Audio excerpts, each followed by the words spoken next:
On est là ce matin pour vous féliciter. Ça, il faut le dire du fond du cœur, on est là pour vous féliciter. Pour tout le travail que vous avez pu abattre dans cette région. Je dirais dans ce groupement, parce qu'il s'agit de là et aussi de la région du Sud-Ouest. Félicitations pour tout le travail, félicitations pour cette bonne symbiose. Grâce à vous, presque 100% de ce territoire est conquis. Vous êtes en phase de consolidation. En tout cas, félicitations pour tout le travail abattu. Nous avons pu suivre avec vous les opérations dernièrement, avec beaucoup d'amertume aussi, lorsque vous voyez les terroristes franchir le fleuve, se retrouver à moins de 50 mètres de vous et que vous n'avez pas la capacité d'engager, parce que vous n'avez pas l'autorisation. Ça fait partie de votre discipline de formation. Mais retenez que ceux qui ont pu échapper à votre furie, qui se sont réfugiés de l'autre côté de la frontière, se prépareront certainement, puisque c'est une base arrière. Ils vont se préparer et essayer de revenir. Alors, je souhaite que vous fassiez corps avec les VDP que vous avez installés un peu partout, avec toutes les unités en position avancée, que vous puissiez continuer à intensifier les patrouilles, de sorte que, lorsqu'il doit revenir, il n'y a qu'une seule chose qui l'attend, c'est la mort. Nous sommes à cette étape actuellement. C'est sans pitié, c'est sans répit. On ne continuera pas de mourir inutilement. Vous êtes allés vers eux, vous les avez délogés, vous avez récupéré vos terres. Il n'y a pas de raison qu'ils reviennent encore. Nous ferons tout pour vous mettre à niveau aussi, pour que vous puissiez les stopper. C'est ainsi.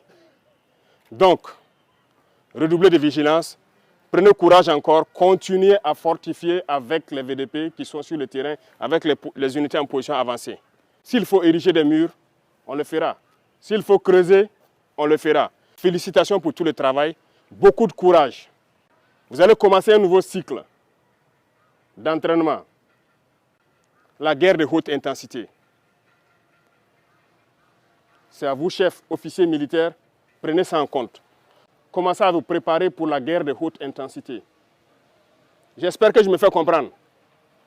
Ce n'est pas uniquement du terrorisme. Ouvrez l'œil. C'est beaucoup plus que ça.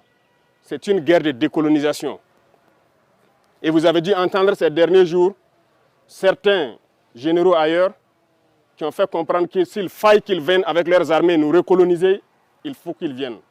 Eh bien, préparez-vous à la guerre de haute intensité. Soit ils viendront eux-mêmes, soit ils passeront par leurs valets locaux qui sont ici pour essayer de troubler notre quiétude. Donc quiconque, je dis bien quiconque, que ce soit le terrorisme ou toute autre armée qui doit venir troubler notre quiétude, nous devons nous préparer à les accueillir sur de long terme et intensement. Voilà pourquoi je vous dis, préparez-vous à la guerre de haute intensité. Et nous allons suivre ces entraînements-là. Nous passerons à d'autres groupements pour intensifier les opérations et essayer de pacifier. Ce sont des étapes. Et ce terrorisme sera vaincu. Parce qu'ils savent que ça sera vaincu, qu'ils se préparent, soit au niveau local ici, ou bien à venir avec leurs armées pour nous combattre. Eh bien, on va se préparer à les accueillir. Merci beaucoup pour tout le travail. Tout ce qui pourrait être amélioré, ce qui concerne les conditions de combat d'abord, mais aussi les conditions de travail, nous ferons l'effort. Plus que jamais maintenant, vous faites un avec la population. C'est tout ce que nous recherchons, le lien armée-nation. Continuez à garder cette flamme-là d'unité avec la population civile pour qu'ils puissent vous soutenir. Parce que c'est grâce à eux que nous pouvons combattre aujourd'hui. C'est le peuple qui a compris. Si le peuple n'avait pas compris, on ne pourrait pas vous équiper comme ça. Ce n'est pas possible. Mais les gens ont compris, ils se sont engagés et nous faisons beaucoup d'efforts pour que la capacité opérationnelle ne fait que s'accroître. Donc félicitations, beaucoup de courage et bonne chance pour vos missions futures.